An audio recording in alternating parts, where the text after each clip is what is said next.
You're listening to the Deep Purple Podcast, a fan podcast about one of the most legendary bands of all time, Deep Purple. We take a look at the music, history, and people behind the band Deep Purple and beyond.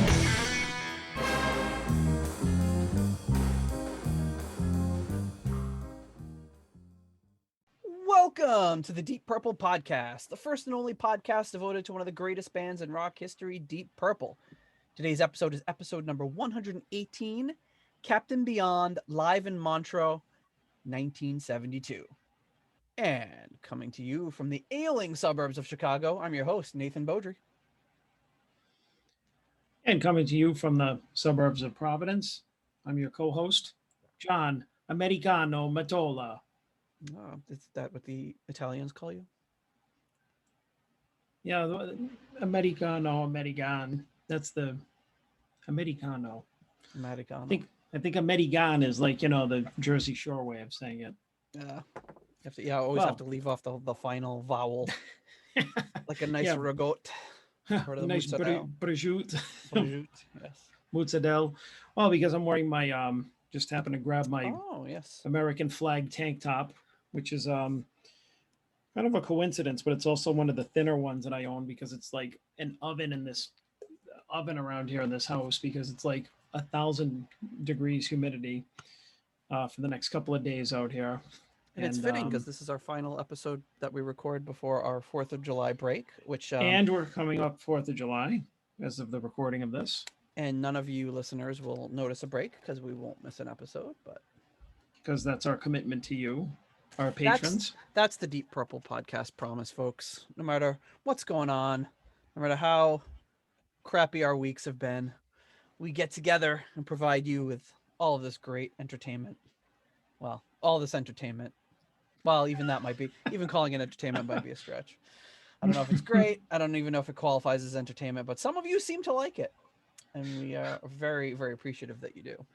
Let's just say thank you for enjoying our content. Yes. We're pumping out incredible content here. Oh, you said incredible, just like it has to be neutral. It's like enjoy our content. There's one thing that's not deniable. We are putting out content. So yes. Thank you. Whether it's entertaining or of use to anybody, that's up to you. Yes, indeed. So yes, you've got a little time off booked. What do you got going on? What are you going to be doing with your time off? Or is it anything you can say on the show? Do I have to edit this out? Scandalous. Well, I don't want to get arrested. No, I got a couple of weeks. Like a weird sex island. I'm going to Sex Island. What happens there? Sex. Who would have thought? I mean, with a name like Sex Island, it could be anything. Everybody. This coming weekend, my brother and his family are coming home from Italy. It's the first time that I'll get to see him, my sister-in-law, and my two little nieces since Christmas 2019. Wow, that's great. In person, anyways. Obviously, we've done FaceTime and all that, but nothing, compares to seeing your family and your two little girls running around and playing with them like in person. So that'll be a lot of fun, especially since like my brothers told me that they're now certifiably insane, or at least one of them. Yes. The other one's more like me, just kind of weird, introspective. And the other one's just wild. Mm-hmm. Yeah. So I'm sure being locked up in Italy over the quarantine did not help anyone's sanity. No, but it'll be great to have them home, and we'll be spending some time with all of them. Mostly staycation stuff, but like day trips and stuff, and New Hampshire, Newport. Nice. Whatever else happens. Some days just like absolutely nothing. Like, well, we'll see where the weeks bring me. I didn't really schedule anything, and it's kind of good that way because I haven't had any extended time off since last March. Yeah. So, I mean, I've had like a couple of days here and there, like maybe a weekend, but I mean, it's just like, even I think this past couple of weekends ago, at Father's Day weekend or whatever it was, I had like 2 days off, and I mean, it felt like an eternity, but it also felt like too soon. So like, it felt really good to not have to, to just shut off and not have to worry about anything. So it'd be nice to do that for like, 2 whole weeks. Well, we took the kids into the city today. It's the first time I've been into Chicago probably since COVID started. Used to have to go every so often for work. It was good. There's a Van Gogh exhibit down there, so we went, checked it out. It was really cool. And on the way back, we were behind a car that had a little Rhode Island license plate sticker on it that said Block Island. And I said, "Oh." So the kids started asking me all these questions about Block Island, and now they're desperate to go visit Nana and Grandpa and go visit Block Island. So well, take me along. I'll hop off and have a few at Ballard's. There you go. My friend used to live on Block Island. Yeah. Yeah, it was cool. It's fun. I think it's fun for like a day. I've been like there for like a day or an afternoon or whatever. For me, it's fun to just like do that for like one day type thing. I mean, it's pretty small. I mean, yeah, I haven't been since I was a teenager, so I don't even, I know there's just, it's a normal New England town like that, fudge shops and ice cream parlors and stuff like that. Yeah, seafood restaurants. You could probably walk the whole circumference of the island in what, couple hours. Yeah, but I mean, if you're gonna like walk around like the main area, like head off like the place Ballard's is like a bar, beach club, restaurant, I guess. I don't know if it's a hotel. I'm not sure what you classify it as, but I've been there before. Yeah, it's like if you just got off there and spent the day there, just go to the beach, you could go in, have some drinks, have something to eat. I mean, you could just have a whole afternoon there and then just like head home, Yeah, it's like the ferry takes that long. As long as you don't miss the last ferry of the day, you're good. Yeah, then you're sleeping on the beach. Oopsie.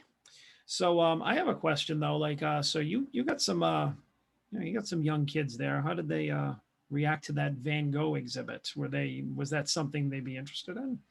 They liked it. It was like an immersive exhibit. So they kind of like, you went into all of these different rooms and chambers, and they had like a show that they were projecting on the walls that had like his artwork with music, and it was kind of moving and stuff. Oh, so okay. They're kind of buttheads. So they always want to just stay at home anyway. So, but they were pretty well engaged by it because it was really cool. It was like interesting music and cool visuals.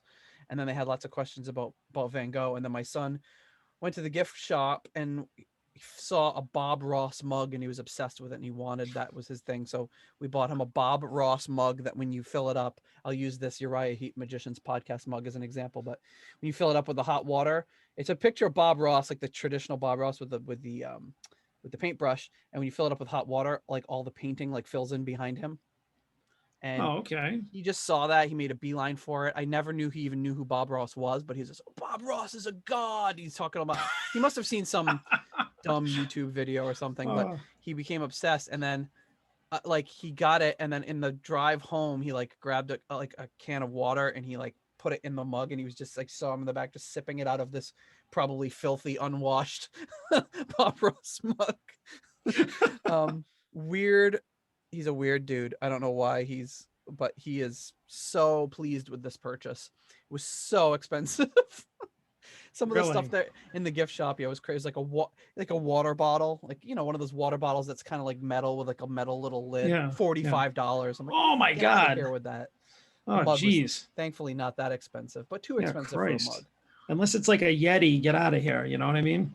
Yeah, it was insane, but it was cool. It was cool to get down there. And then we went to Jenny's Ice Cream. They have like a shop there, and got some ice cream cones. Just cool. Sounds great.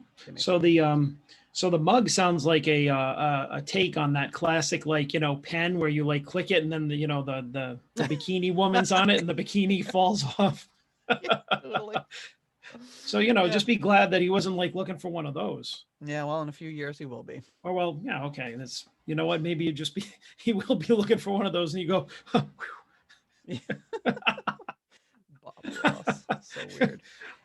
He's asking us all his questions about Bob. He wants to know about Bob Ross and his life and everything. I'm just like, wow, that's crazy. I didn't realize he died in 1995. For some reason, I thought it was much more recent. Yeah. Huh? Too bad he was only in his 50s. But jeez. Anyway, this isn't the Bob Ross podcast. This is the Deep Purple podcast. Very few connections between Bob Ross and Deep Purple that I'm aware of. Please write in if you think I'm off base on that one. But if you like the Deep Purple podcast and want to support our show, there's a few ways you can do so. One is by leaving us a 5-star review on Apple Podcasts. You can buy merch on our Etsy store, including mugs. I'm gonna hold up this Uriah Heep mug to model our mug. Kind of it. Oh wait, I'm sorry. I got our mug right here. Oh, you have ours? There we go. There we go. Deep Purple podcast mug. But a good plug for Scott's podcast, all the same. Exactly. There you go. Scott's got two plugs so far. We have mugs, we have t-shirts, and then you can become a patron on Patreon or via PayPal for as little as $1 a month. Join the Hall of Heroes, the champions of the Deep Purple podcast, and support our show that way. So we really appreciate it. And starting with our executive level patrons, we would like to thank, at the $20 Shades of Deep Pockets tier, we have Ryan M. At the $15 Highball Shooter tier, Alan Ain't Too Proud to Beg. At the Turn It Up to $11 tier, Frank Thielgard Mortensen, Clay Wambacher, and Mikkel Steen. At the $10 Someone Came tier, Steve Seaborg of NameOnAnything.com and AllTheWorldSAstage.net, Jeff Bryce, Gerald Kelly, and Victor Campos. Thank you so much to all of you for your generous support of the Deep Purple podcast. And speaking of 5-star reviews, we have a new 5-star review in. Oh, good. We haven't heard one in a while. From our good, we haven't. It's been a little bit of a drought for the past few weeks, but our good friend Simon Ford coming through with 5 stars from the UK. Simon says, John and Nate share their journey into Deep Purple plus all the roots and branches. We've all had those sweaty palms thumbing through the racks to find rare imports and memorabilia, and it's those shared experiences that I reflect on as we travel the road to purpledom. The tone of the show is dedicated, welcoming, fun, humorous, but willing to take on differing opinions, to the usual handed down rule of thumb. Keep it up, fellas. From Simon Ford, Glastonbury, UK. Awesome. Yeah, that's very great. Nice. Very kind words. Thank you, Simon. We've been in touch with Simon on and off, mostly on Facebook for a long time now. So really appreciate the review. Thank you. I really appreciate that he put my name first in the review. As well he should. Nah. Well, he didn't mention, but I'm sure it was the chicken and waffles that got him to write the review that generated more goodwill for the show than we could have thought. I'm still wondering how anybody found that funny enough where they laughed out loud at it. Chicken and waffles. Unless they're thinking like, now listen to this idiot eating chicken and waffles from a chain restaurant. This stupid idiot. I don't care. It was good. It was delicious. Where was it from? Chili's? Yeah, it was. Chili's. Okay. No, Chili's. No, I don't think I had anything good coming out of Applebee's in a while. No, I had a bloody lip was about the best thing I got from Applebee's last time I went. We went to Applebee's and we used to meet our good friend Paul, friend of the show, Paul, who was on our Jesus Christ Superstar episodes. So me and my wife would meet him and his wife in Times Square, like when we lived in New York City. We'd do that like tourists, just because it happened to be kind of the good halfway point between the two of us. Yeah. So we'd meet up and we'd be like, oh, Times Square of all places. And we would often just go to one of they had a Chevy's, they had an Applebee's. So we went to Applebee's one time, and it's like, I come from the restaurant industry. I don't complain in restaurants. They brought me like a beer, and it was like in a glass, and it was like room temperature. And I was just like, I'm sorry, this beer is like totally warm. Could I get another one? They bring me a new glass. It literally had lipstick on the glass. Oh no. And I was just like, I'm so sorry. I'm almost not sorry because this is crazy, but there's like lipstick on this. I am not wearing lipstick. Could I get another one? They bring a third, and it's got like a giant crack in the glass, like a little chip taken out of it. So I was just like, screw it. And I just was like, took my chances with like cutting my lip on this glass. I was like, how do you because you figured like the fourth one will come with like a loogie floating in it. Yeah, I was like, what's gonna be next? I'm just like, geez, like I couldn't do it a fourth time. I mean, it was just too much. But, anyway. Oh my god, I haven't did I tell my breakfast in Newport story last week or the other week? No, I don't think you did. Yeah, I can't remember if I did. It's like nothing. Oh, this you bad, did. Yeah, but you it's had a just bad. like, Yeah, I mean, yeah. or that amusing. Yeah, just like the tasteless French toast. Yeah. How do you mess up French toast? I mean, come on. Yeah, but even so, I'm like, you know what? Something sweet will make it good. And the pancake syrup, which is, you know, that just like gelatinous, tasteless crap, won't do it. So I'll pay extra for maple syrup, and just like straight face, she's just like, yeah, all we have is that. And she pointed to the pancake syrup, and I'm like, oh well, fuck. I guess I'm just gonna have to suffer through this breakfast now. Yeah, pancake But, I mean, the syrup. view was beautiful, so. I wonder if that's just our New England heritage that we had more access to. My wife's Canadian, and she is even more anti pancake syrup than we are, in that she won't touch the stuff. I think it would be a affront to her Good. Canadian I agree with heritage. her. But we grew up in kind of maple syrup land too. But I'm sure around here where I am now in the Midwest, pancake syrup is kind of the log cabin sort of thing. That's like the standard. It's like depressing. Yeah, but I mean, it's just like, even in places like, there's like a small like mom and pop place like down the street, like from my parents' house, and I mean, we don't like, it's considered kind of like, on the outskirts of the boonies. So I mean, it's not like, you know like the city or anything like that. So it's like on a farm and an orchard and everything, and they have a restaurant in there, and we walked out there once. It's like a mile and a half away, and I think it was like a year or two ago. And we went in, and they had like breakfast and everything, and so same thing is like they had like I was expecting a place like that to have like local jams and jellies and like you know what I mean, stuff like that, and instead it was just like Smuckers and like pancake syrup, and it's just like, well, what is this shit? It's just like Tropicana orange juice. Yeah, they're selling Smuckers. Well, yeah, exactly. And it's just kind of like, but I guess some of those, like, because some small town places are just like, nah, they don't care about being like, local or artisanal or anything. It's just like, just kind of like a what do you call it?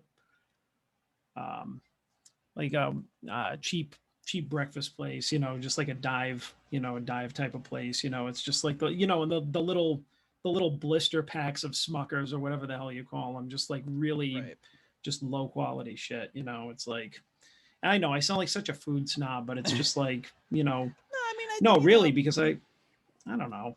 I mean, I grew up wanting that kind of stuff, and it's like, as I got older and my taste developed, I'm just kind of like, now I don't like it.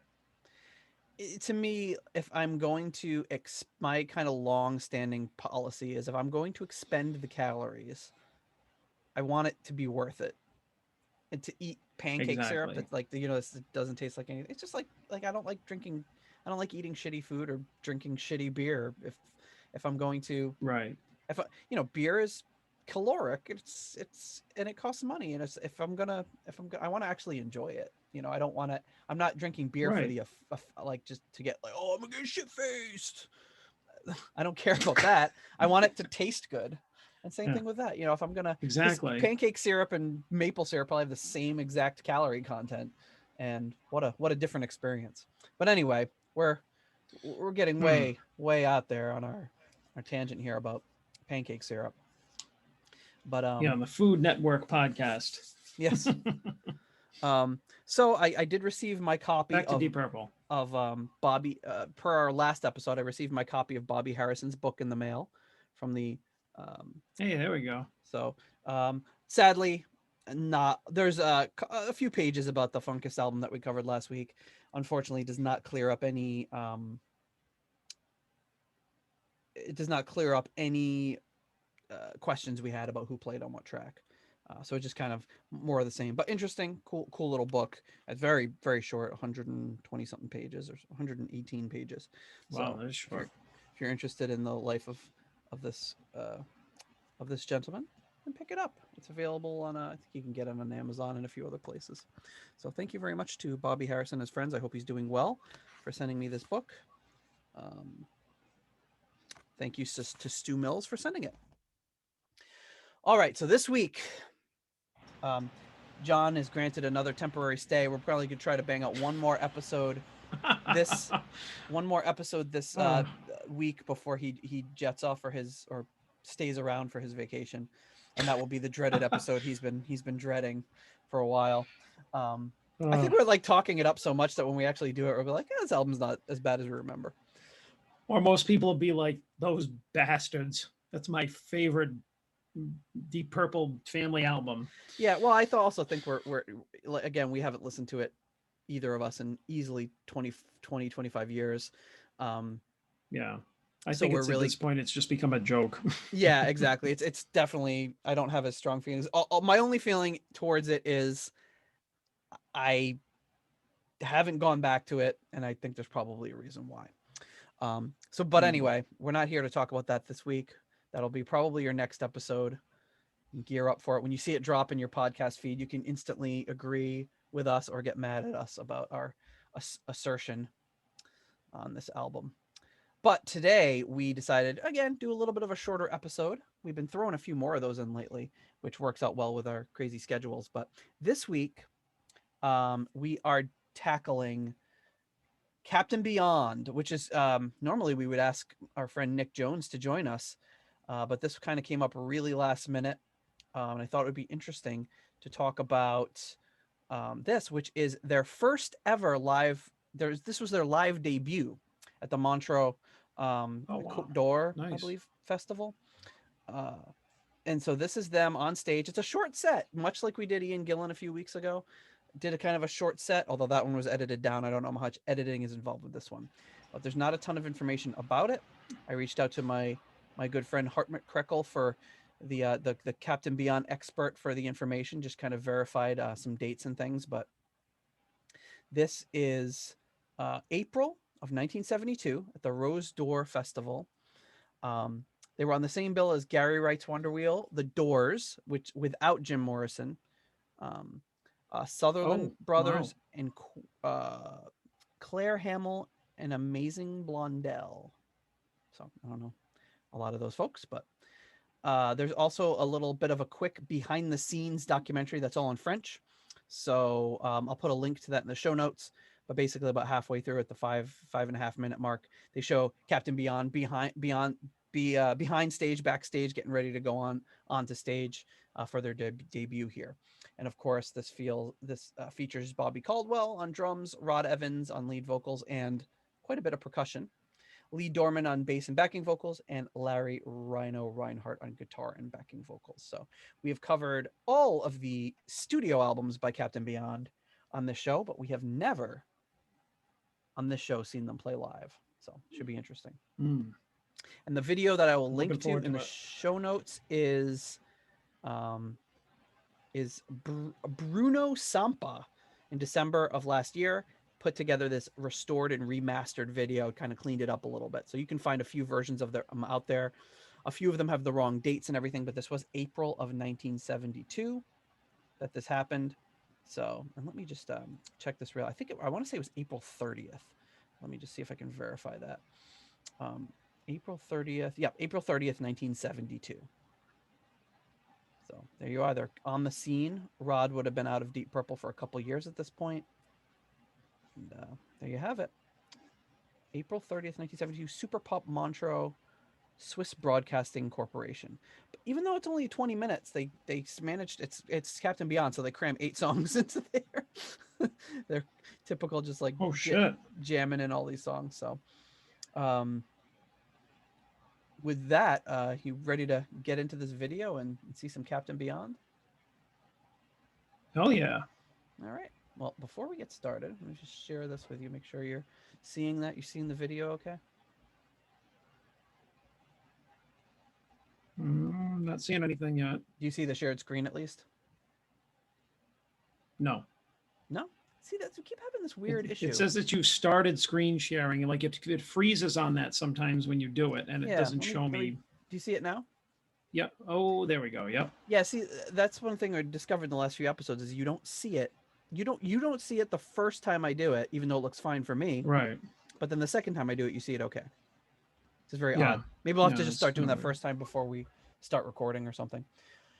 But yeah, before we get into this cool concert, of course, we are going to start with thanking our core level patrons. At the episode $6.66 tier, we have Richard Fusey, Steve Coldwell, and Arthur Smith. At the $6.65 almost evil tier, we have Kenny Wymore. At the $5.99 nice price tier, Fielding Fowler and Dr. Jill Brees.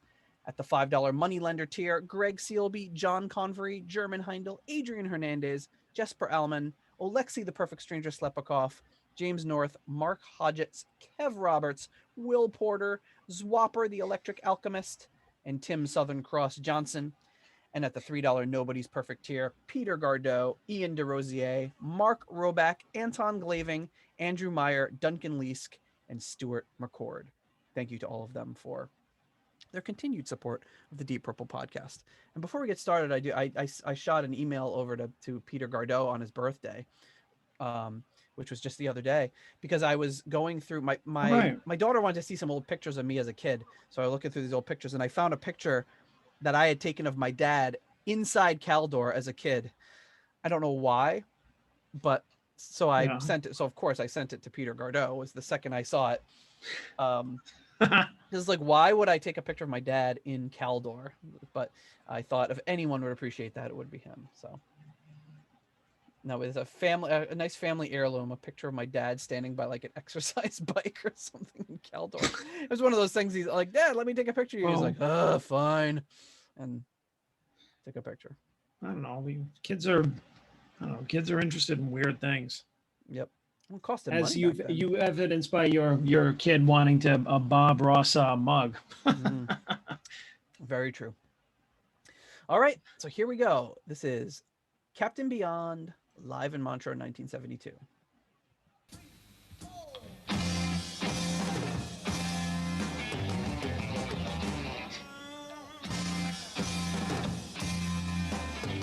I already love it. Rod Evans is going wild on the. He's got this whole percussion setup. Little shakers and cowbells and everything.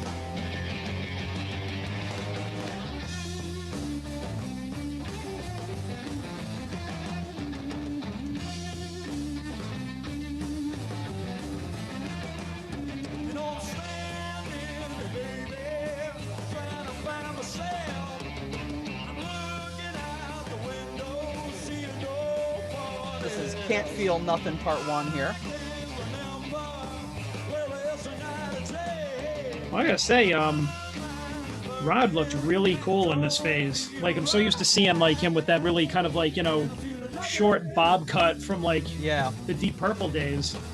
He looks cool as hell. And then his post like, really short hair look, for the new Deep Purple, and this is like the more rockin' Rod Evans. He's got that really long hair. Still wearing the cool pants.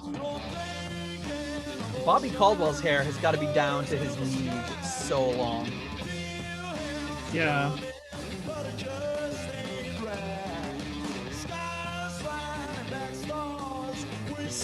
They sound great.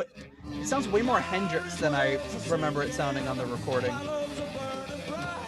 Yeah, me too.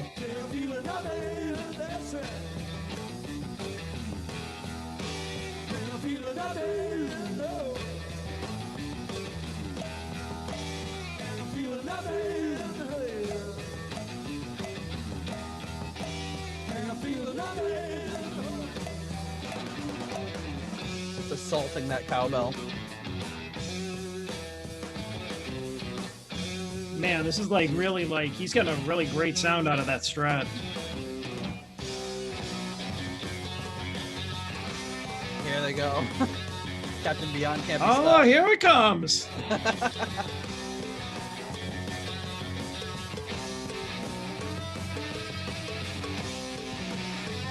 He's taking a page from like Gillan's book. He's like, oh, Gillan thinks he's cool with his 2 congas. Well, I'm gonna bring on a whole Latin percussion section. All crammed together on a stand too.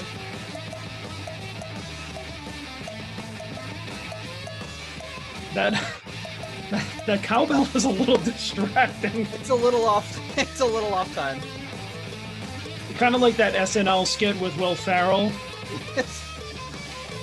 Just shows you how true to life that kind of thing really is. Yeah, maybe this was the. Does he get the vibra-slap now?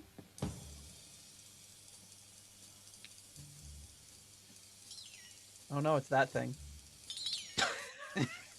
That thing. It comes up surprising amount on the show. We still don't know what it's called. Arthur Smith, or one of the other percussion experts that listens, is gonna have to tell us. I always forget. I don't even know what to Google to find it out. Like crazy percussion things.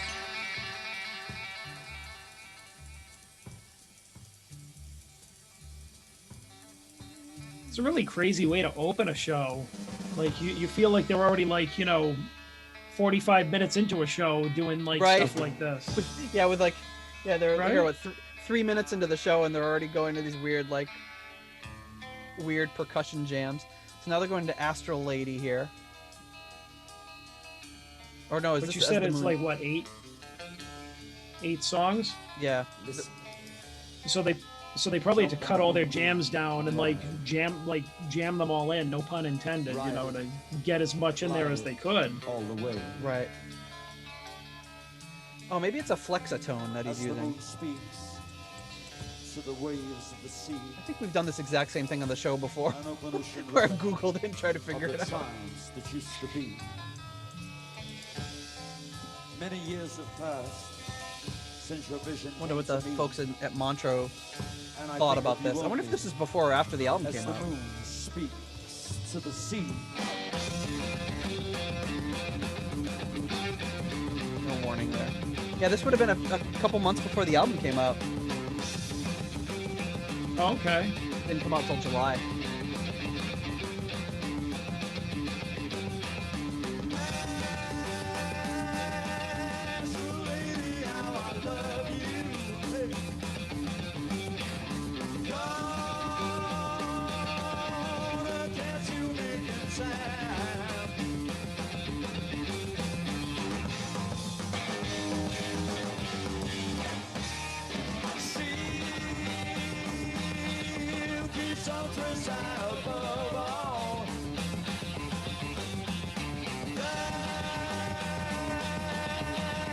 See, I mean, typically I don't enjoy music like this, that kind of 60s, prog, jam band type of stuff, but I really love this.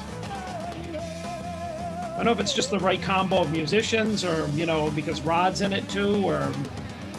Well, I think they don't... One thing Captain Beyond is really good about is not overstaying their welcome. If this was the Grateful Dead, the set would be like 3.5 hours long, and it would probably lose you. True. But they have such tight arrangements and songs and jumping back and forth. And I think of you only as the moon speaks to the sea. So yeah, they go into the Can't Feel Nothing, As the Moon Speaks. They go jump into Astral Lady, then they go back to As the Moon Speaks, and then they're going to go to I Can't Feel Nothing Part 2. So they're almost like doing a medley of songs from their album. Yeah. And like you said, if this was before the album was released, then maybe it was them just trying to give the audience a taste of as much of the album as they could with the limited time that they had. Rhino sounded very like Hendrix-like, and I think they're showing they kind of got a groovy psychedelic thing going on, and if people are into it.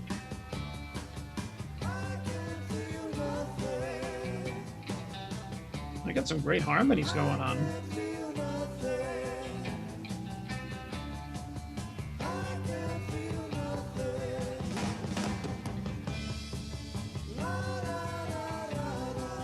Different than the album version too.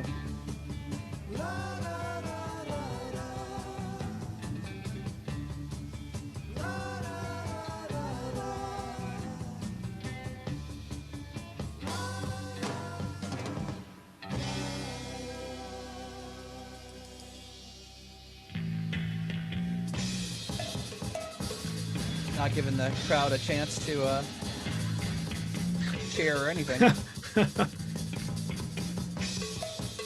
No between song banter. No, yeah. Hey, how y'all doing out there? Anyone here from Montreux? Anybody from out of town?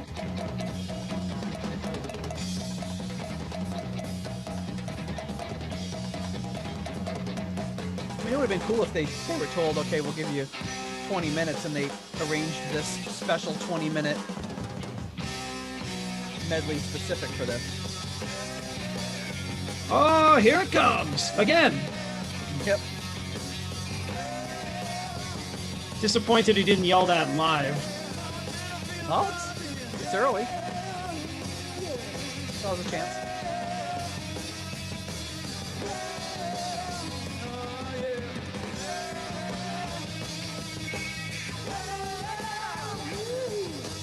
Look at those mutton chops on Lee Dorman's face. Holy cow.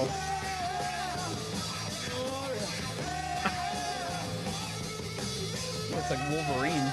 The Rhino busting out the wah-wah.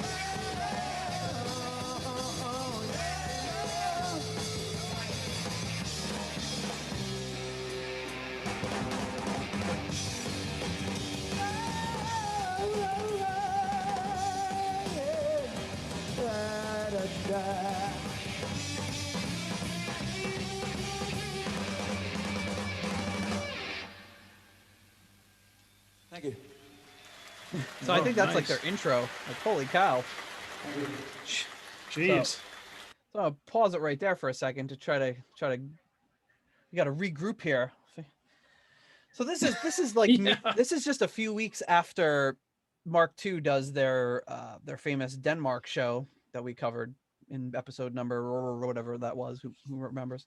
But wow. And here they are coming up on the scene in Montreux, and that's their like intro. That's almost half of their set. Little over 9 minutes of doing 1, 2, 3, 4, 5. I guess, well, really only 3 songs, but they split up Can't Feel Nothing into 2 parts. And As the Moon Speaks into 2 parts, and do this weird cool, which is really cool. Like to not just mirror exactly what's going on the album, but what are you thinking? What are you making so far of this performance? I like it. I like it so far. I mean, we've talked about how live performances, like for us anyway, it's better visually. Like it's cool to hear live audio, but like, you know, we've always liked to see the videos. I mean, I think the band looks really cool. Mm-hmm. And, you know, I think it's cool that like Rod has all that percussion stuff up front. Like you can tell they're really dedicated to like putting on a show, even though it's, you know, it's stripped down. But you know, I mean, I guess I do see the point could be made that, you know, I mean, in like April of 72, I mean, sound is, it's dated, I would say, you know, I mean, that's one of the things I like about Captain Beyond, but I mean, if you saw that, I mean, like, you know, you're a casual music fan, the first thing that I would think is like, oh, what's this, like, you know, 68, 69, and it's like 72. Mm-hmm. So that's I wouldn't say it's off-putting, but I mean, it's like, it makes me think like, oh man, you know, if they had just like, I always wonder when I see that, if they just stayed together and they developed their sound and they moved together, you know, forward as a band, what would they have sounded like? And, you know, all that kind of stuff. But also I think that even though the medley is really enjoyable, like, you know, they probably could have arranged the set in a different way. You know, it's like, it was really just an odd kind of choice of things that they did, you know, like kind of having that really psychedelic, like all over the place medley going on. But I do appreciate though that, like, you know, without stopping or doing any in between song banter or anything like that, I mean, they went through that whole, what was it, 9-minute arrangement? Yeah. Was it? Yeah. So I mean, you know, you gotta be pretty tight and rehearsed, I think, to pull that off and not sound like terrible. So I mean, I'm really enjoying it. And I mean, you know, that any stuff that we could dig up on Rod is you know, gonna be enjoyable. Yeah. Yeah, and it does. What do you think? It's funny thinking about how this is 1972, but sounds more 1969, which in a lot of eras wouldn't make much of a difference. If you were to say, oh, this came out in 2018, if it had come out in 2015, it would have been much different. Things don't move that quickly now. The only other time frame that I can really think of off the top of my head would be that whole coming out of hair metal going into grunge phase, where everything kind of stopped on a dime. So if you had like a band like, I can't, like a Poison type, a new Poison type band that came out in 1992 or 93, and it would have just been like, you're too late. If you would come up 2 or 3 years ago, you would have been setting the world on fire. But this just isn't. If you come out in 1989, top of the world, 1992, nobody knows you, and it's kind of a similar situation here. But you wouldn't have that in, like, say, something that came out in 1977 versus 79 quite as much, barring any like punk or disco sort of stuff. But even nowadays, it wouldn't. There's only, I think, a few time frames in pop music history where that is kind of a deal breaker, and that is probably like when Martin Popoff was on the show, he brought that up, and something we hadn't considered, and he's absolutely right. It does, as much as we love Captain Beyond, they, like you said, they seem a little bit dated. As great as it is, everything he's playing sounds very Hendrix, but Hendrix was 3 years prior. Right. And I mean, that that's what I was thinking of was, Martin Popoff's, kind of take on it, which, like I said, was I think accurate, and it depressed me. Because I was like, damn it. Yeah, it's like he's right. It doesn't necessarily change the way that we feel about it. We still really love the music, but as far as that I could see, sometimes you can not agree with someone's assessment of music, but still understand where they're coming from. And it's kind of that situation. Like, I know exactly where you're coming from. You have a completely valid point. However, I still enjoy it the way that I enjoy it. Right. Like, that doesn't hinder my enjoyment of it. I still think it's great. But I mean, if you look at it from a pragmatic point of view, like, well, this is probably why they, didn't succeed, then, you can't really disagree. It's like, I mean, that could be the whole reason. It's like, yeah, you're sounding really Iron Butterfly, but like 3 or 4 years too late. Right. So, that I can't disagree with, but, like I said, does not stop my enjoyment of it at all. I love the albums and I love this performance so far. I'm looking forward to the rest of it. Cool. Well, then let's not have to look forward anymore. Let's kick it into overdrive with this last half of the set, starting with Dancing Madly Backwards on a Sea of Air. Love that song. Okay, we'll have a slight tune-up. That was a thing from an album that's going to be released in, I guess, 2 or 3 weeks. 2 or 3 weeks? Called I Can't Feel Nothing. The next thing we're going to do is... Look at those bell bottoms. Great. Or are those boots? Thing called Dancing Madly Backwards. I think it's like colorful bottoms. I mean, he's got like platform boots on, but he's also got like really colorful bottoms to his bell bottoms. And then you have Rod as like sparkly like dots on the side of his pants. Yep. I don't know. I think Rod like dressed really great in the early days. I always liked his style. Looks great.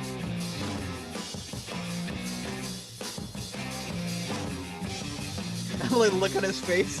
He's just shaking that little shaker, and he's giving like a real sassy look to the crowd.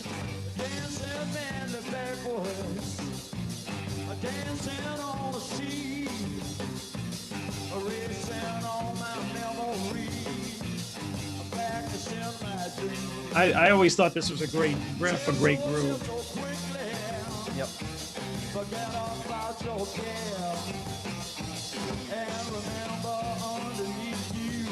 I'm trying to get a handle on the time signature on this song, and I can't quite put my finger on it.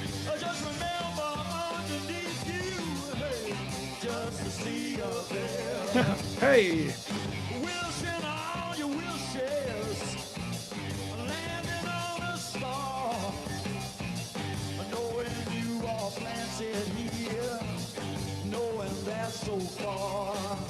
It must be in 5 or like, it seems like it's in like,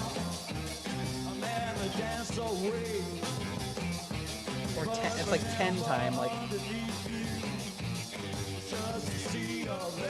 Well, we've established that Bobby Caldwell is an excellent drummer, so. Oh yeah. I wouldn't be surprised if it wasn't a difficult yeah, his timing. drum arrangements are crazy.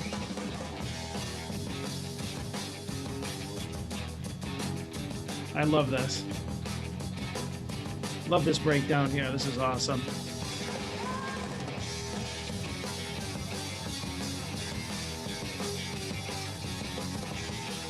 Look at Caldwell. He's freaking serious.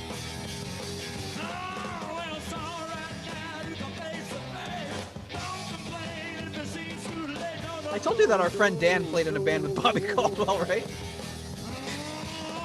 What, a guy called Bobby Caldwell? No. Or this actual Bobby guy? Caldwell. If you know All right, Dan, that's pretty amazing. if you know our friend Dan, that's a lineup that I would like to see. He just mentioned it offhanded to me, yeah. like a few years ago. I was like, what? I don't think it was for a very long time, but still kind of cool.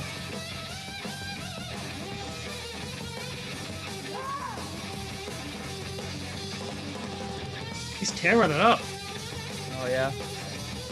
Plays like Jimmy, but he looks like Noel Redding. I know, right? I'm sorry. Like, Rhino is just a fierce live player. Fantastic. He's really good.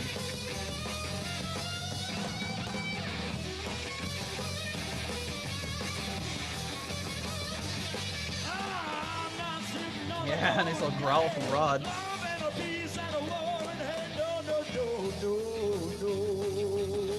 See, I think this would have been better if they flip-flopped and they opened with this and they went into what they did when they opened. Like, this would have hooked me in. You mean like You know, close the with that lights- medley? Yeah. Like, Yeah. if they started with this, if they started with Dancing Madly, you know, the lights went up and then boom, you know, this hooks you in, you know, opening track to the set.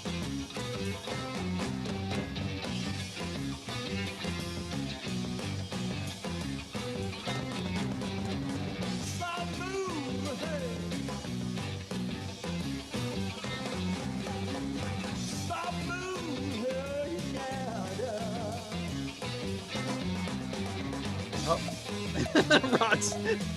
I like Rod gets bored. He just grabs the drumstick and starts hitting that cowbell.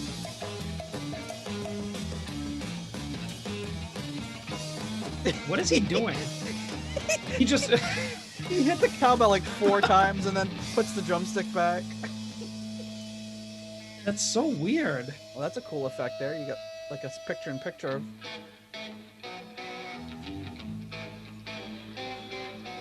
Oh, he's getting the tambourine. Rod has like almost too many toys there to play with. They need to maybe pare it back a little.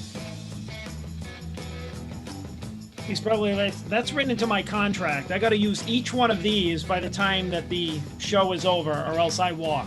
Or I'll lose my endorsement deal with Latin percussion.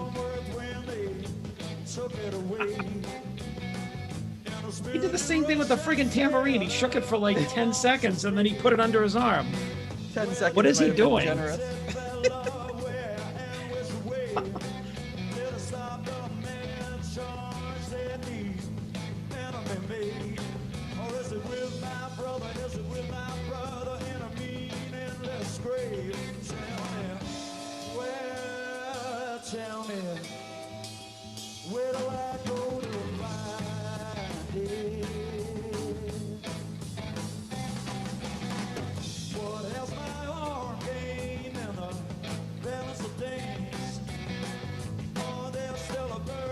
So another kind of seamless transition into arm work here.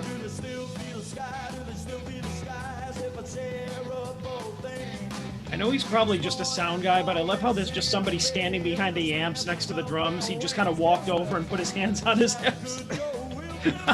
There's always like, yeah, some guy working in the background. He's like, yeah, as soon as these guys are done, we gotta Just haul some guy that that crap off wandered the in. stage for the next band. Or just some guy that wandered in off the street. I was looking for the bathroom, but what's going on here? This looks more interesting.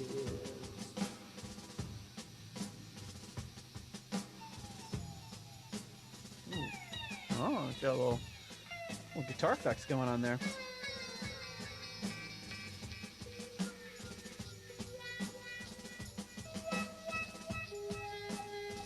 Is that guy with the long blonde hair? He's like got a towel. Did Rod spill a drink or something? He's like got a towel and he's like cleaning up the floor. I think he's all crouched down like no one's gonna see him. Oh, nobody's gonna see me. I'm standing exactly where Rod Evans just was standing. Now he's hiding behind the amp. He's like, nobody noticed. Nailed it.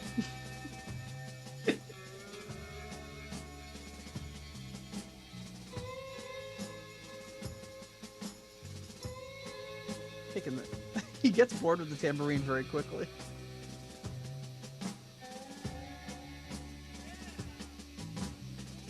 That's cool. They're kind of like projecting behind the amps, projecting like a.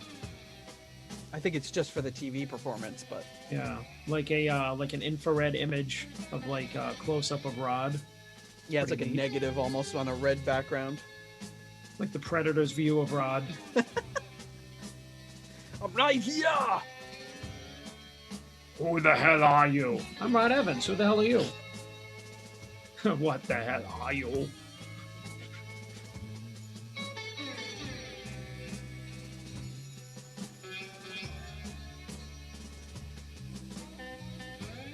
Yeah, my neighbor wanted to show his 5-year-old son Predator. Oh my God. I was like, what, are you out of your mind? And then my wife texted him the other night asking him if the new Loki show was appropriate for kids. I'm like, don't ask him. He wanted to show his 5-year-old Predator. We're gonna need a second opinion.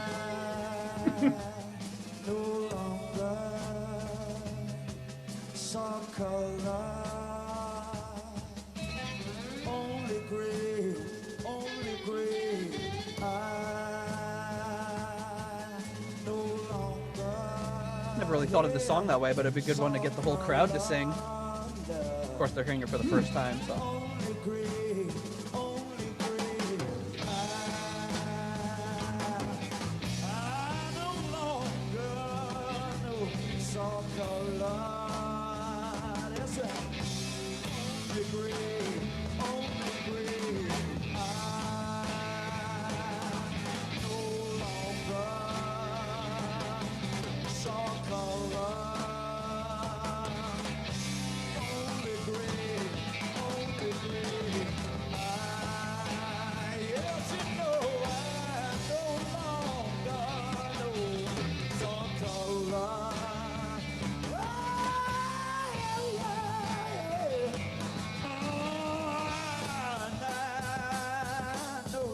All right, getting funky in there.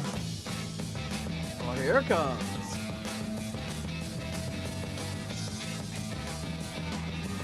He chooses now not to do any percussion.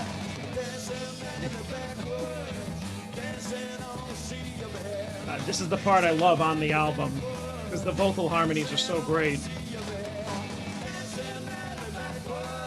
Oh yeah, they nail it.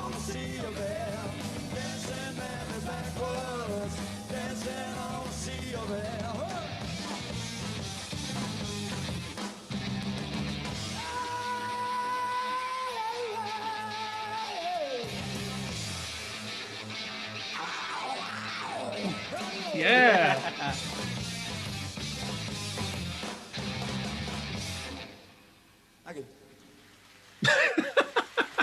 Yeah. After all that, thank you. Thank you. Thank you very much.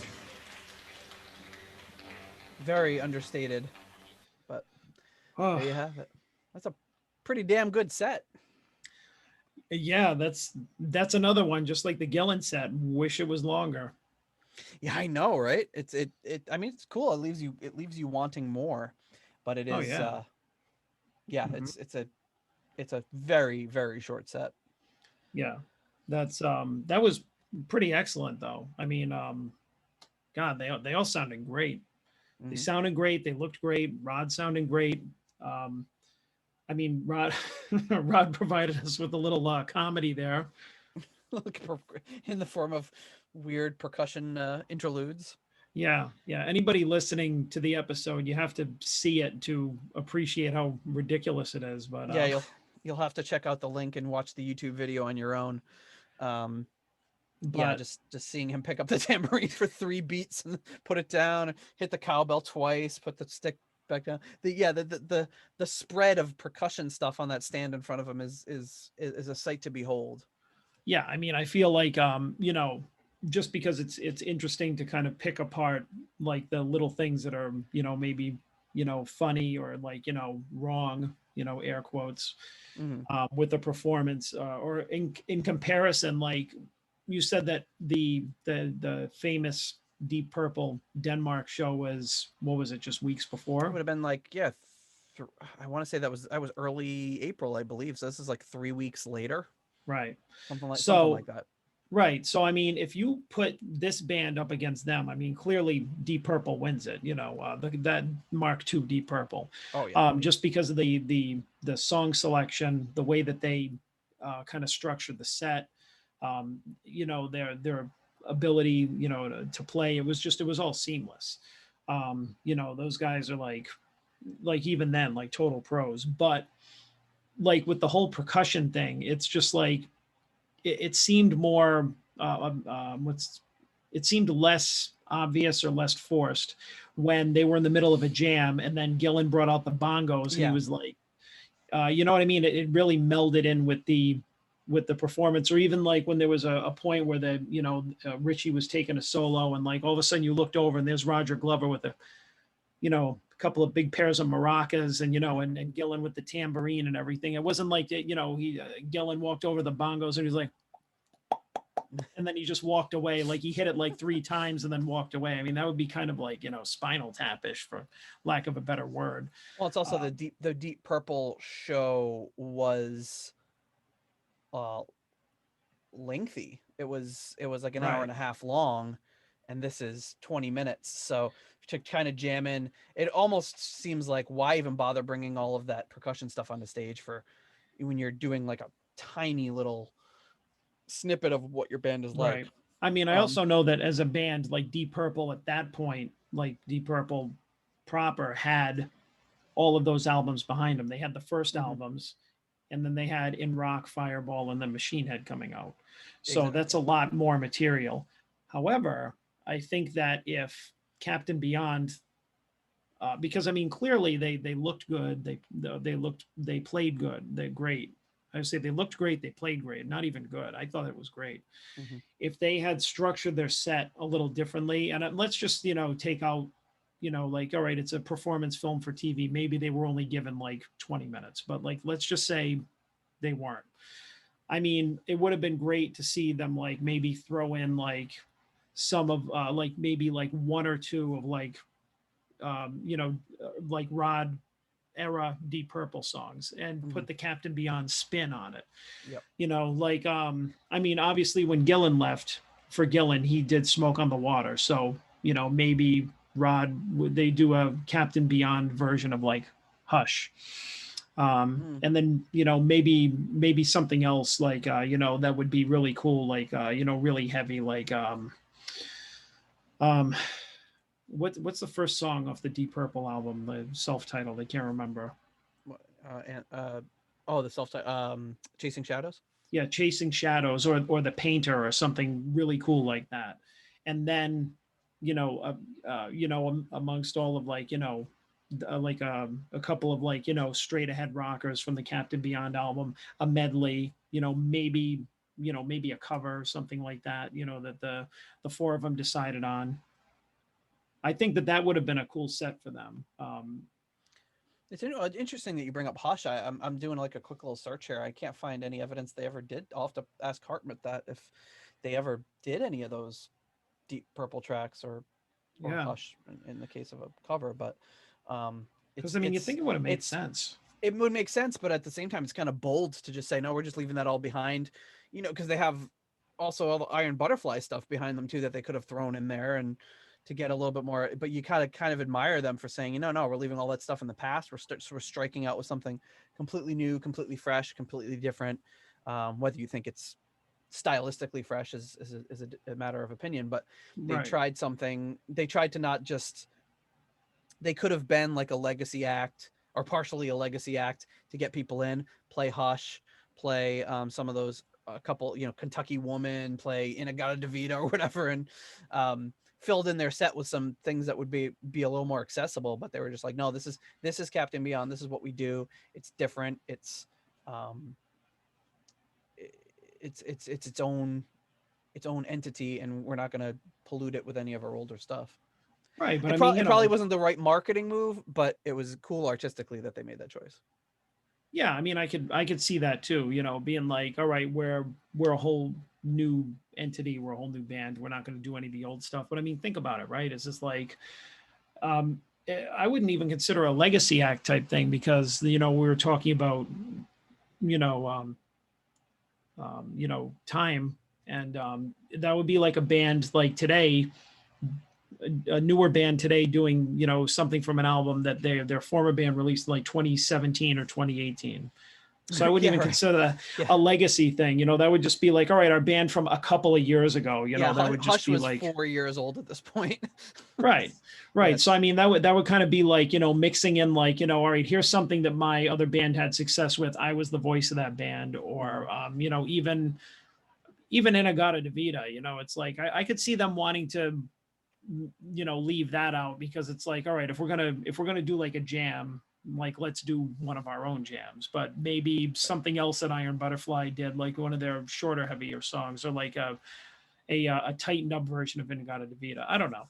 It's like now I've kind of gotten into like this would be like my Captain Beyond like wish set list, just based on how great I thought that short clip was. It's like, because like that, what it makes me think of is like the Gillan clip that we saw last week. Mm-hmm. Is just like it had all that in it. Yeah. He did it like they did their own spin on a couple of the Deep Purple songs, which Gillan had every right to do because he was the voice of those songs and helped write them, and then they did their own stuff, which they could rely on the strength of that alone. And I mean, and you saw everybody like in the crowd for Smoke on the Water, like they were going bonkers over it. Yeah.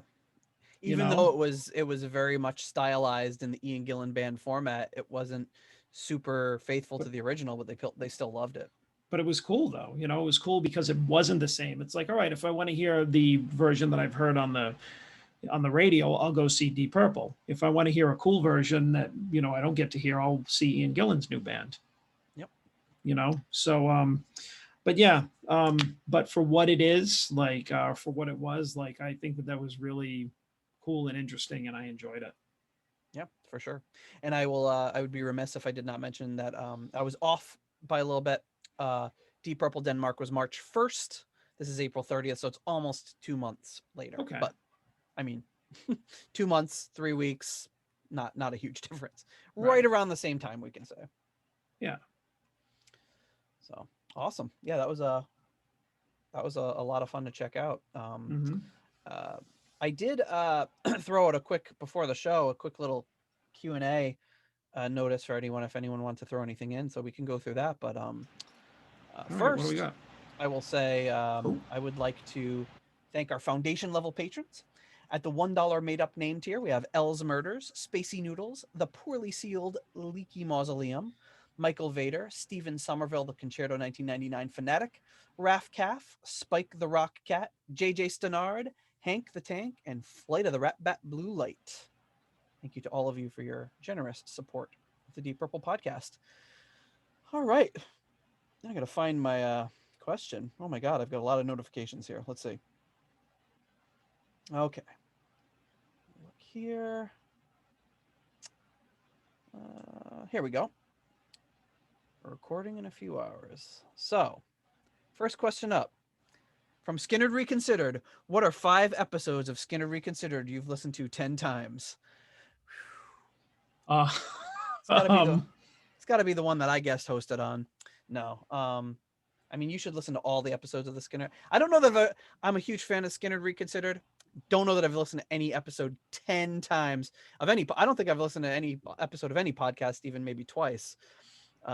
Maybe a few I've listened to twice, but 10 times is a lot. But I would recommend for Skinner Reconsidered, honestly, just that first season is a great intro to the background of the show, what the Simple Man is trying to achieve. It's really cool, and gives you kind of like some background of his background with the band and everything. So definitely check it out. All right. Sean McGuire asks, I feel like I should have somebody previewing these. I'm like reading them cold here. You guys make so much sense when talking music. Would it be possible to hear some of your original recordings? I've always thought that it would be pretty good with your taste in music. Oh boy, what do you think about that, John? Oh boy, I don't know.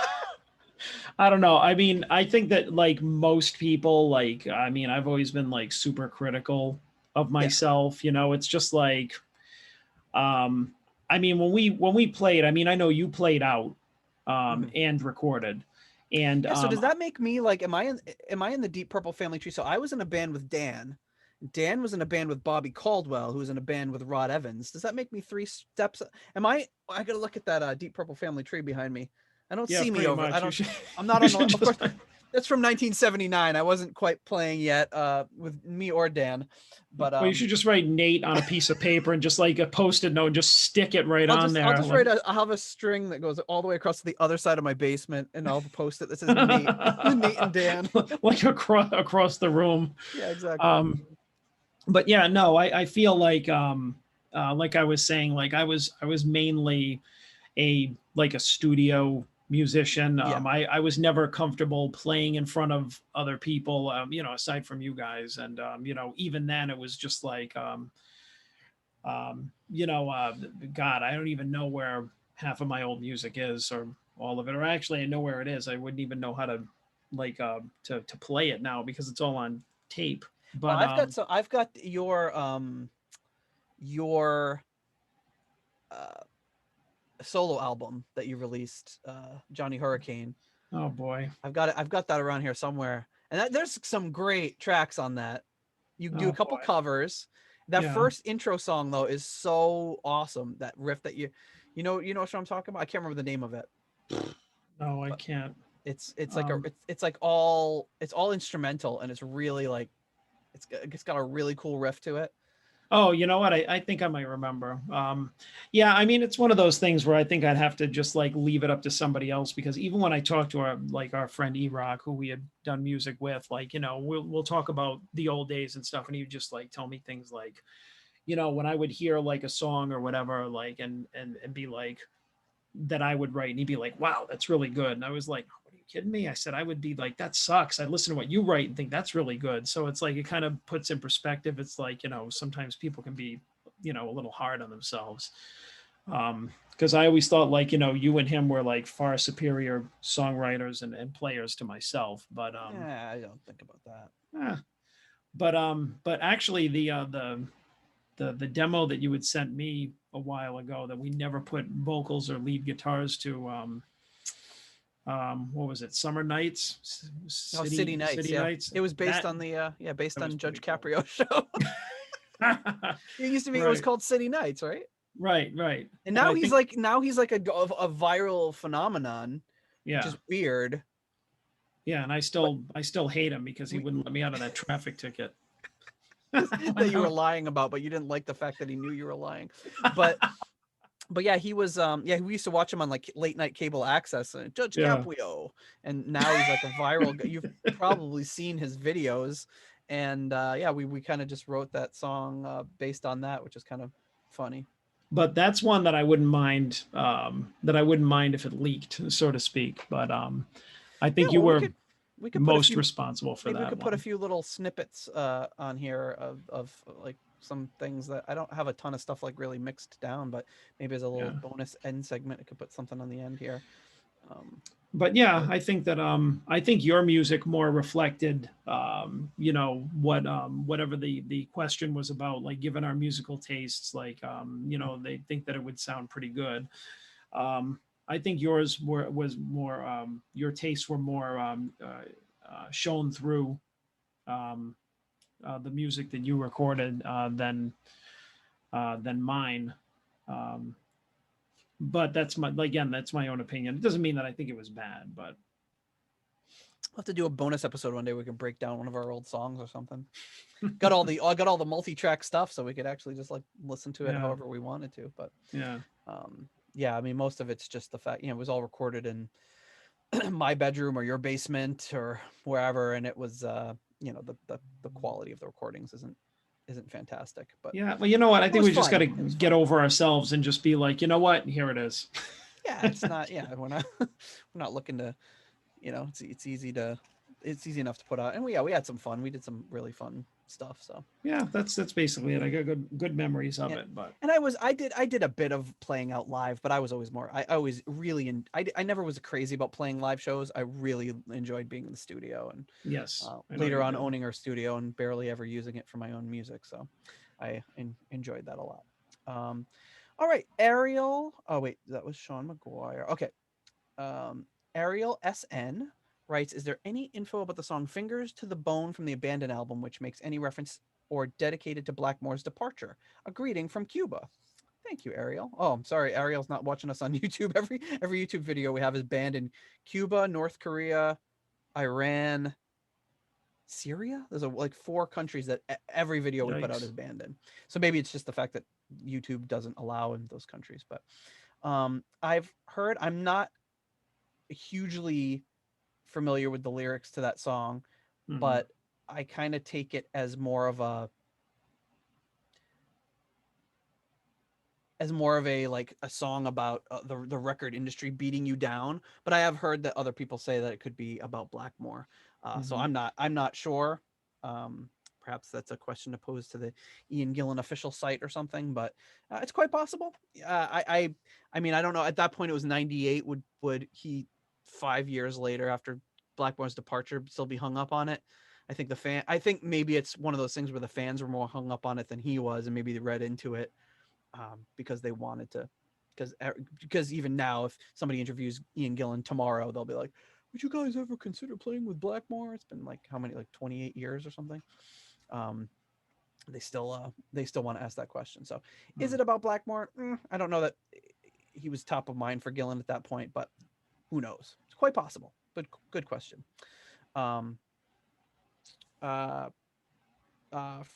Prairie Pete asks, will Deep Purple tour America in 2022? It's a good question. They've released a lot of dates for Europe, but I don't think they've released anything for America. So sure, hoping that would be great, because that, who knows, that could be it. That could be our last real shot to see them. Gillan's going to be what, 77 by that point? My God. Yeah, I mean, he's turning 76 and soon. So yeah, that will, if they come to America, we have to go see them. Something he definitely didn't really kind of appreciate pre-COVID was how, I was aware of the fact that when we were going to see them back in the fall of 2019, that this could be it. But who knew what was going to happen a few months later? And now I am like extra like antsy about any of these folks coming around, and it's kind of scary. So yeah, I mean, I'd definitely go.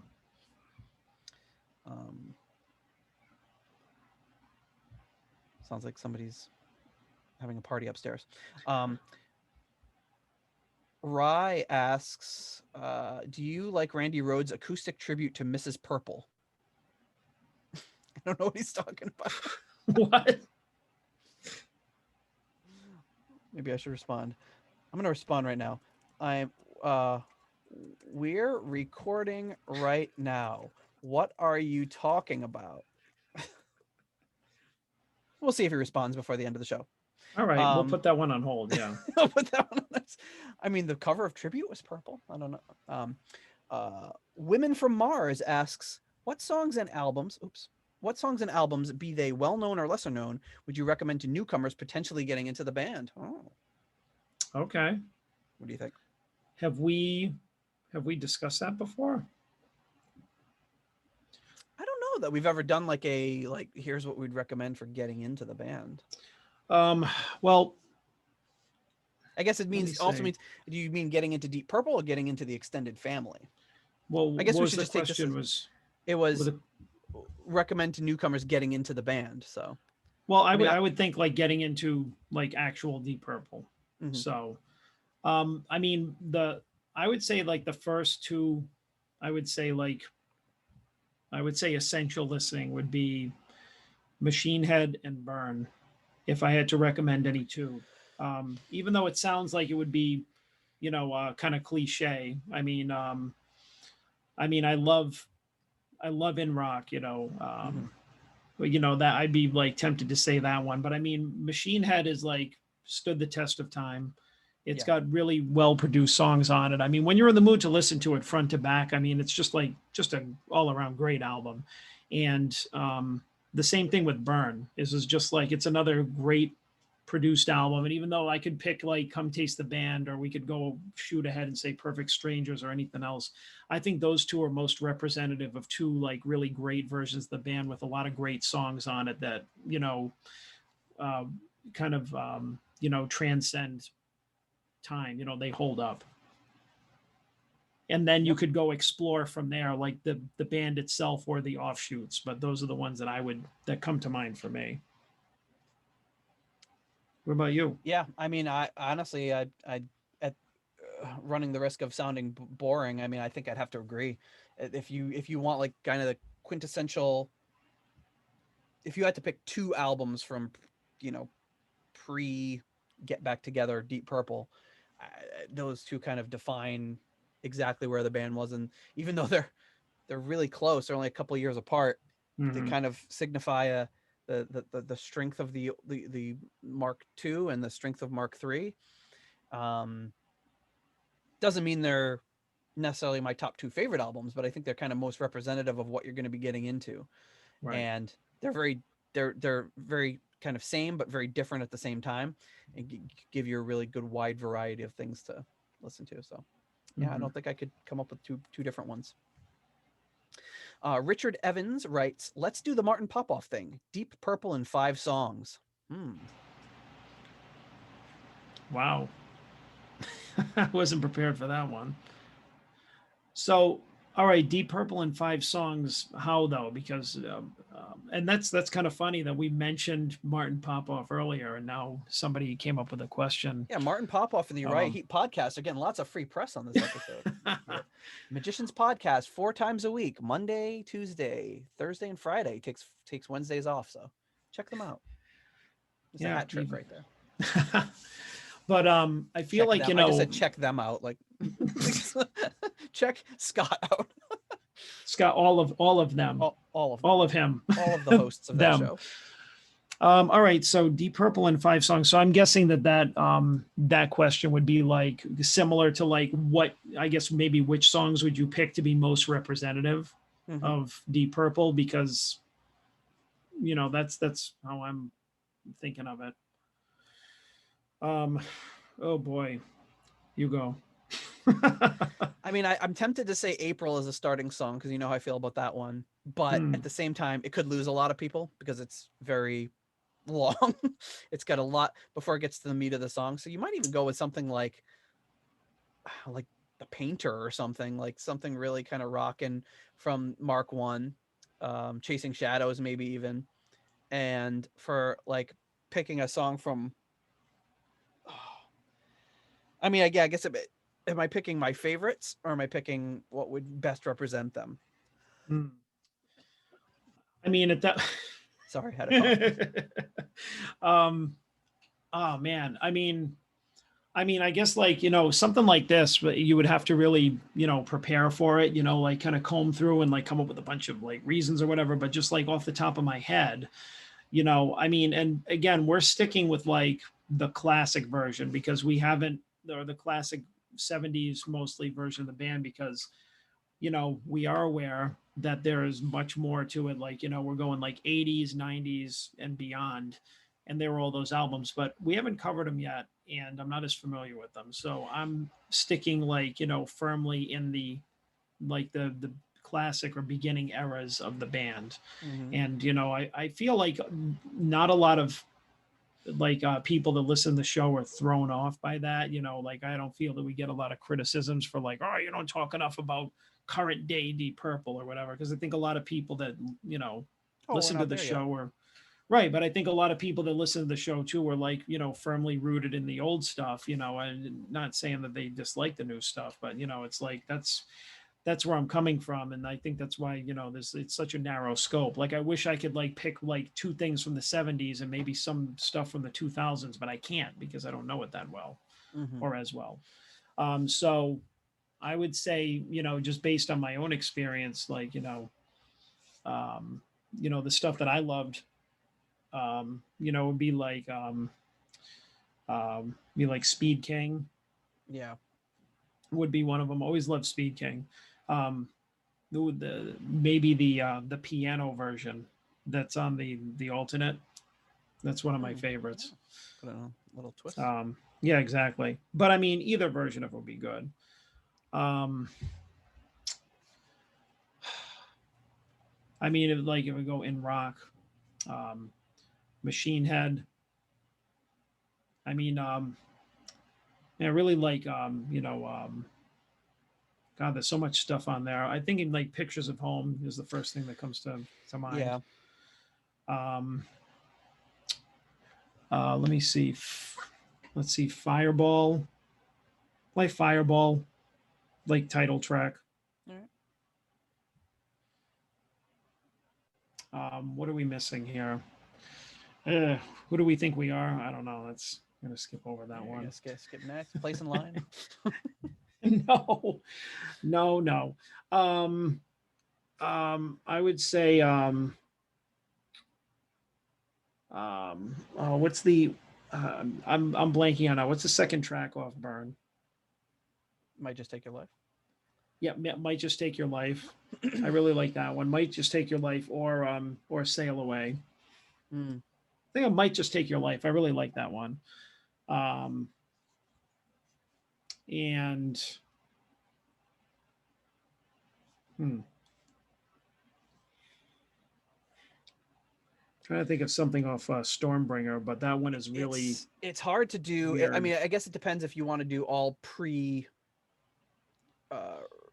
reunion, because 5 songs spanning the entire 50 years is really hard.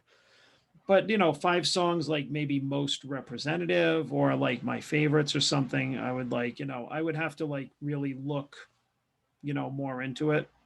Well, I'm going to go off the cuff, not thinking about it too much. I'm going to say I really want to go with April, but I think it's just too long and kind of inaccessible if and it's not. It is representative of a lot of the stuff the band was doing at the time, but maybe not necessarily where they were going ultimately. So I would say probably The Painter, Bloodsucker. Okay, that's a good one. How many do I? Okay, Painter, Bloodsucker, Pictures of Home, Burn, and this time around Ode to G. To show like the whole sweeping, or you keep on moving. Right, that one's good. That shows like a whole like 68 to 76 sweep, and man, by the time you get to that 5th song, you're like, how is this the same band? It's just so many. You get a taste of all the different singers, all the different styles, and it'd be really the only voice you wouldn't really hear is Tommy Bolin, but. Yeah, I would say like I would cheat and say like, because I only picked 4 there, but I would say like Stormbringer or maybe if we're going Come Taste the Band, like Dealer. Because it's just a really dirty riff and I really like it. And it's not too, you're not getting too funky. Some of the funkier stuff on there either. So, but yeah, that might be like that would be like a good like maybe episode, like something where like, hey, we got to pick these ahead of time and then be prepared to discuss some type of thing, because doing it off the cuff, I mean, we could go back and when you were like Bloodsucker, I'm like, oh yeah, Bloodsucker, I forgot about that one. It's like, you want to, it's fun to take some time and deliberate over them a little bit and come up with a list. But yeah, I think that those are pretty solid choices. Okay, so Rye has gotten back to me earlier. I think Ian DeRosier said his question was, is D Purple a woman from Tokyo or a strange kind of woman? Referring to D Purple. So that's why Rye responded and said that's Randy Rose's D. So there we go. There we go. And then I guess I have to ask you, is D Purple a woman from Tokyo or a strange kind of woman? What do you think? I think a strange kind of woman. Okay, then I'll go with woman from Tokyo so we can make it interesting. And Strat Cars writes, doesn't D purple work with Mitzi Dupree? Very, very possible. Very possible. And then the last question we've got is, this might be this could actually be a whole episode, but this is from Walt Dibney Nate. Favorite song from each mark, which we kind of almost touched on with that last question, but I'll go first. Mark 1, April. Mark 2, the controversial Mary Long. Mark 3, probably Burn. Mark 4, this time around Ode to G. Mark 5, Slow Down Sister, which is not even on the album, but it's my favorite Mark 5 song. Okay. Mark 6, probably Ted the Mechanic.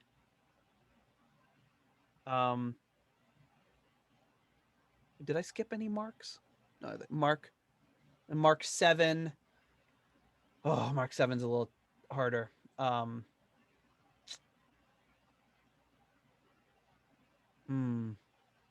gonna leave Mark 7 off for now. I feel like it's kind of dependent on the day. I feel like the last 2 albums that they've put out have been really strong. So there's, and I'm really, we'll get into Whoosh again very soon. But I think there's some contenders on Whoosh as well as on Infinite. Yeah, I have a hard time with Mark 7 picking a favorite, but that's just off the top of my head. Yeah. I don't know. It's tough when you don't, like, I feel like you'd need to kind of have all the stuff in front of you to really. Yeah. But I would say, like, yeah, I guess off the top of my head, just thinking about it, like, yeah, maybe like, Chasing Shadows or The Painter from Mark 1, because clearly the self-titled Deep Purple album is like the heaviest, therefore probably my favorite. Mark 2 is tough, but I would I'd say either or. I'm like cheating again, but I would say, like, Speed King or Flight of the Rat. Okay. Something like that. Lazy could be another one. There you go. Mark 3. I mean, that's clearly either Mistreated or You Fool No One. I can't ever decide between the two of those. Like, on a given day, like, I love them both the same, and one I might want to hear more. So I can't pick. Like picking between my 2 favorite kids. But I love them both. Let's say, like, yeah, one of those. And then Mark 3, Mark 4.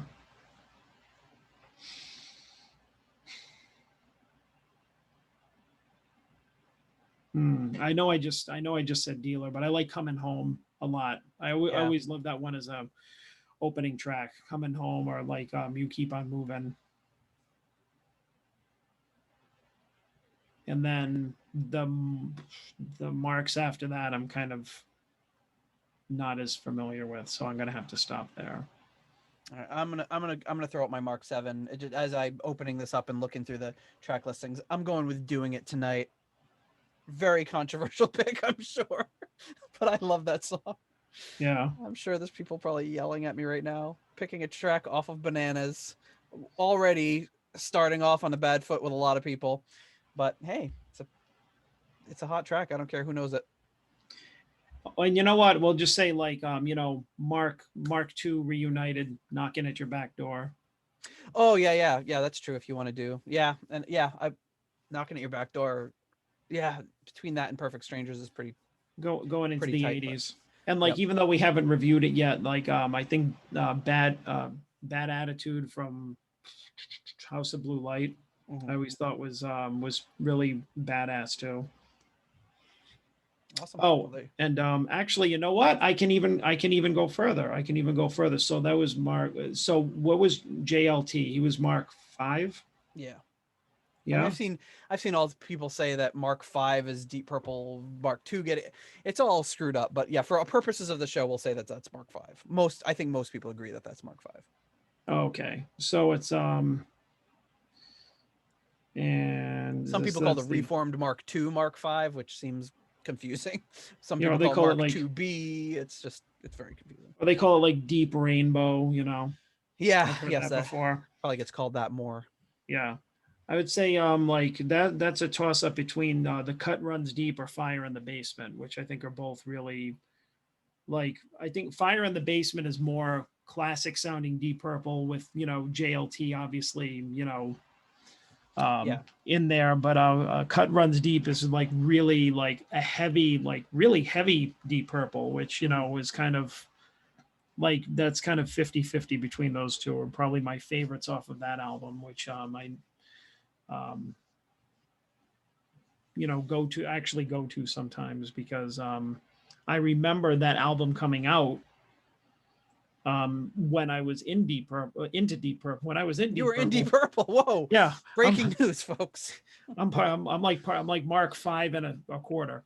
No, but when I was into them, there were some of those albums that like they came out as I was a new fan. And so that was like, I think one of the new albums at the time, or like maybe it had come out like a year or two before or whatever. So it was like, oh, the last one or the latest one, which I think actually the one that came out when we first got into them was, I can't remember the name of it now. The one with the dragon on the cover.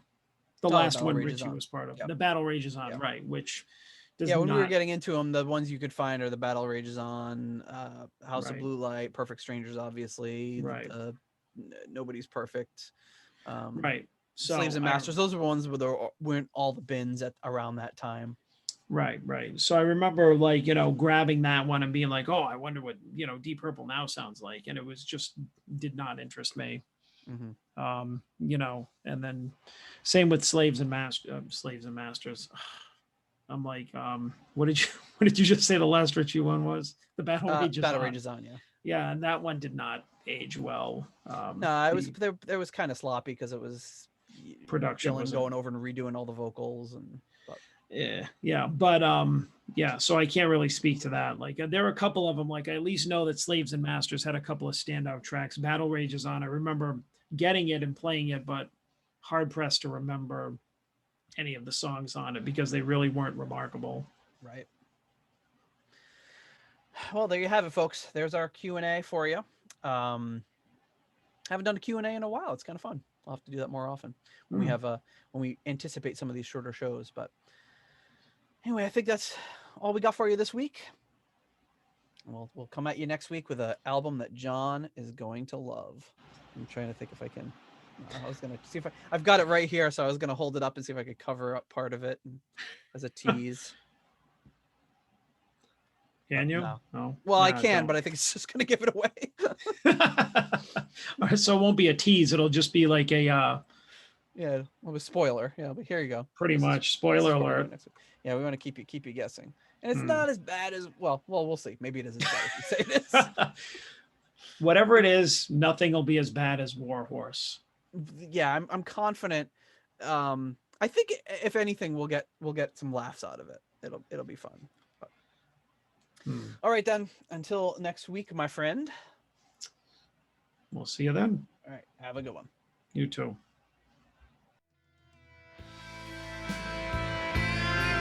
Thank you for listening to the Deep Purple Podcast. If you like what you hear and would like more episodes in the future, please donate on Patreon to support the show. You can also leave us a review in Apple Podcasts to help new people discover the show. You can follow us on YouTube, Instagram, Twitter, and Facebook for show updates. See deeppurplepodcast.com for more details. Thank you for listening.